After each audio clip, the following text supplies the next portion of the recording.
Hello everyone, welcome to Dentospedia, one of the trusted platform for global dental board exam to simplify dentistry for students.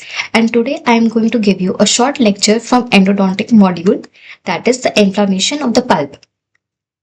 So let us begin from the basics. What is inflammation? So the inflammation is the local physiological reaction of the body to the noxious stimuli or irritant. It means simply, the inflammation is the body's protective response to any harmful stimuli, maybe bacteria, trauma, or chemicals. So it is body's protective response.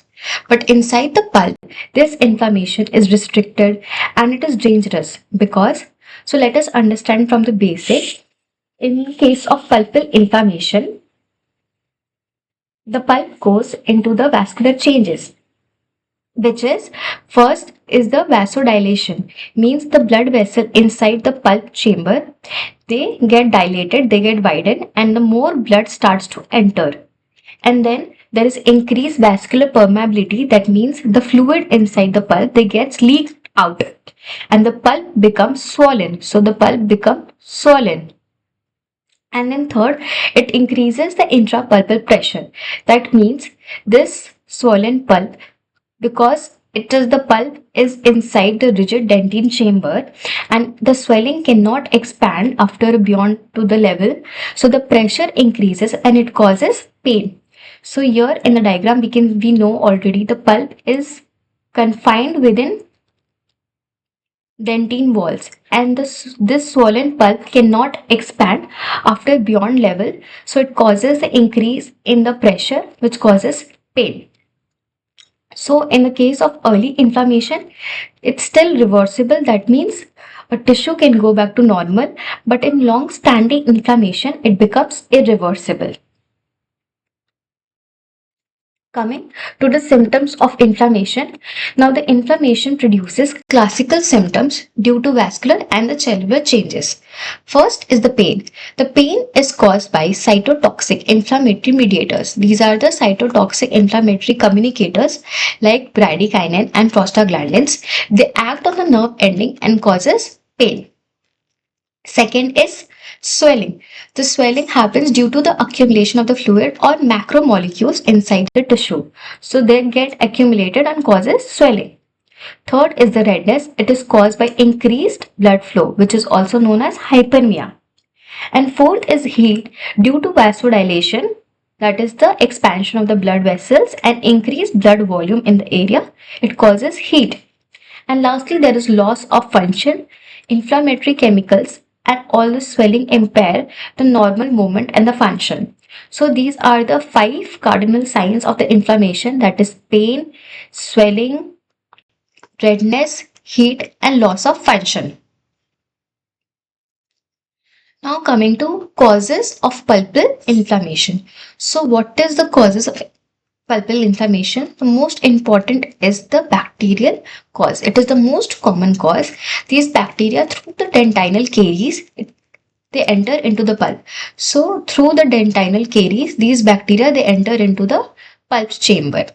Due to any trauma, that is to blow, fall, accident or occlusal trauma, the occlusal crown they get wear off and there is direct exposure of the pulp and the bacteria may enter into the pulp.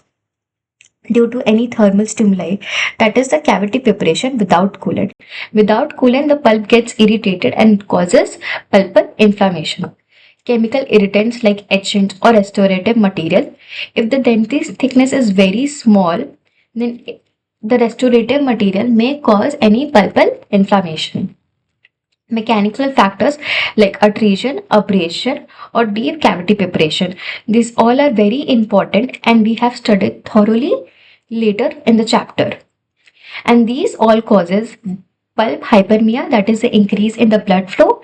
Reversible pulpitis, that means pulpitis means inflammation of the pulp and it is still reversible, that means it can go back to normal, so it is known as reversible pulpitis, but it is seen at the early stage.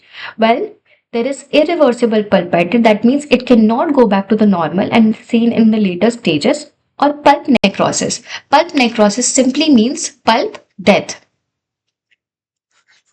That means the pulp here become non-vital, non-responsive, and the tooth become non-vital. Coming to types of pulp inflammation. First is the reversible pulpitis.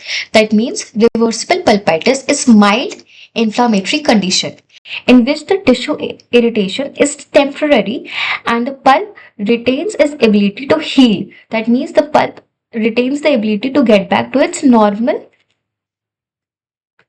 state. And once the irritant, that is like early caries or any defective restoration is removed, that means once this irritant or any stimuli is removed, the pain or any inflammation go back to its normal. So the pain is provoked by the stimuli, especially by cold, and it disappears immediately after removal. The pulp vasculature and the nerve supply are largely intact. So here in the reversible pulpitis, there is only mild inflammatory condition. Pulp go back to its normal healing state as soon as the stimulus is removed. While in irreversible pulpitis, it is more advanced stage in the pulp inflammation and has reached such severity that the pulp cannot no longer recover. So pulp cannot go to its normal position. The pain lingers even after the removal of stimulus and often occurs spontaneously. So spontaneously, and the lingering pain is the hallmark sign of the irreversible pulpitis. It may go worsen with the heat. So you have to remember with the reversible pulpitis, it is more aggravated by the cold food items, while in irreversible it is aggravated by heat. And at this stage, the cellular damage, vascular statosis, and degenerative changes such as abscess formation leads to pulp towards necrosis. So in more later advanced stages, this irreversible pulpitis may change to necrosis, making the endodontic treatment mandatory. So here the endodontic treatment is very mandatory because it is advanced stage.